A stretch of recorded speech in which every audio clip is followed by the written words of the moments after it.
गांव का नाम था रामपुर। छोटा सा गांव, कच्ची गलियां, मिट्टी की खुशबू और हर शाम मंदिर की घंटियों के साथ लौटते पक्षियों की आवाज।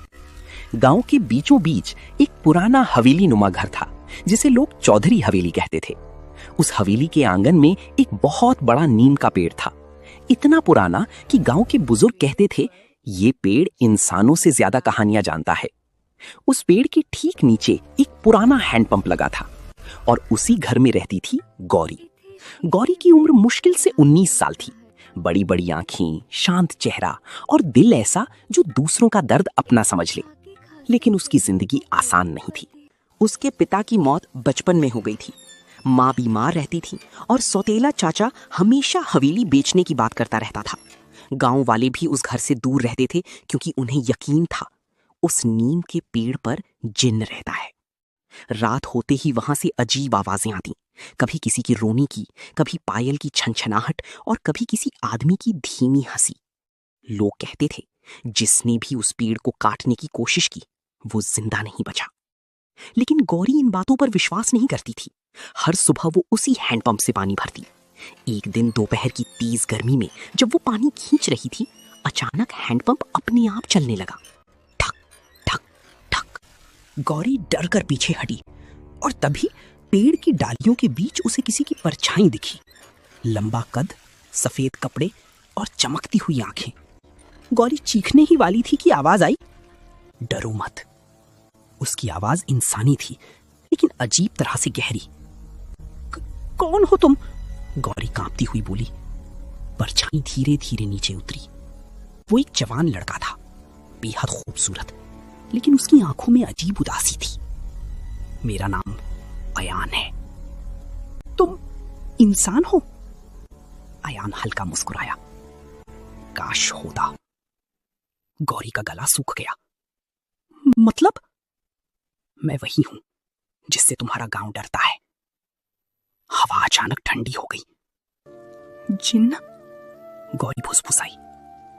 अयान ने नजर झुका ली, लेकिन पता नहीं क्यों गौरी को उससे डर नहीं लगा। उस दिन के बाद हर रात गौरी चोरी छिपे आंगन में आने लगी। अयान पेड़ की डाल पर बैठा उससे बातें करता। वो उसे दूर दूर की दुनिया की कहानियां सुनाता।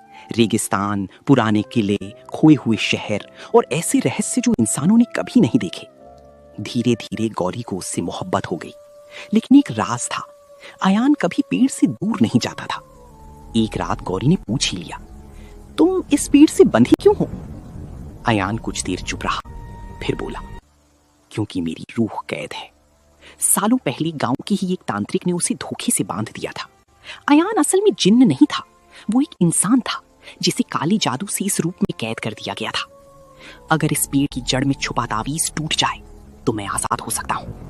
तो हम उसे तोड़ देंगे? गौरी तुरंत बोली। अयान की आंखों में पहली बार उम्मीद चमकी। लेकिन उसी रात हवेली के बाहर किसी ने उनकी बातें सुन ली। गौरी का चाचा, उसे हवेली में छुपे खजाने की तलाश थी और अब उसे समझ आ गया था कि पेड़ में कोई राज छुपा है। अगली रात उसने गांव वालों को बुलाया। उस लड़की पर जिन का साया है, वो चिल्लाया। भीड़ मशालें लेकर हवेली पहुंच गई। गौरी रोती रही, नहीं, अयान बुरा नहीं है। लेकिन किसी ने उसकी बात नहीं सुनी। गांव वाले पेड़ काटने लगे। अचानक आसमान काला हो गया, तेज आंधी चलने लगी। हैंडपंप अपने आप चलने लगा। ठक ठक ठक। और फिर पेड़ से भयानक चीख निकली। अयान दर्द से तड़प रहा था। गौरी भागकर पेड़ के पास पहुंची। जड़ों के बीच उसे चमकता हुआ ताबीज दिखा। इससे मत छूना, चाचा चिल्लाया, लेकिन गौरी ने ताबीज पकड़ लिया। उसी पल उसके हाथ जलने लगे। आंखों के सामने अंधेरा छा गया। अयान चीखा, गौरी छोड़ दो, तुम मर जाओगी। लेकिन गौरी मुस्कुराई। अगर तुम्हें आजादी मिलती है तो मुझे दर्द मंजूर है। और उसने पूरी ताकत से ताबीज तोड़ दिया।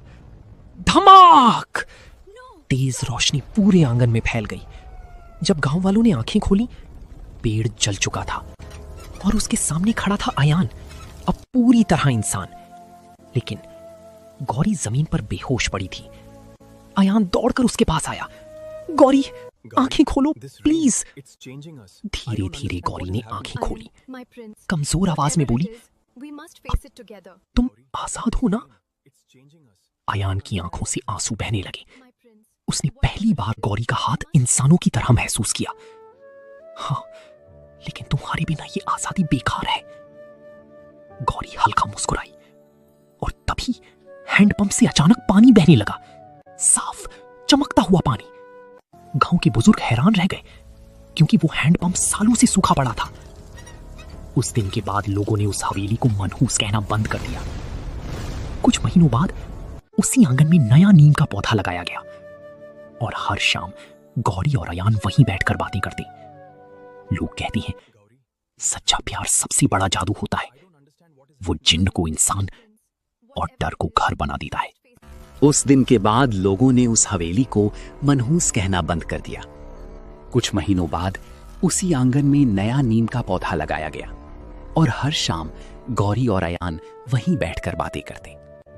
लोग कहते हैं सच्चा प्यार सबसे बड़ा जादू होता है, वो जिन को इंसान और डर को घर बना देता है।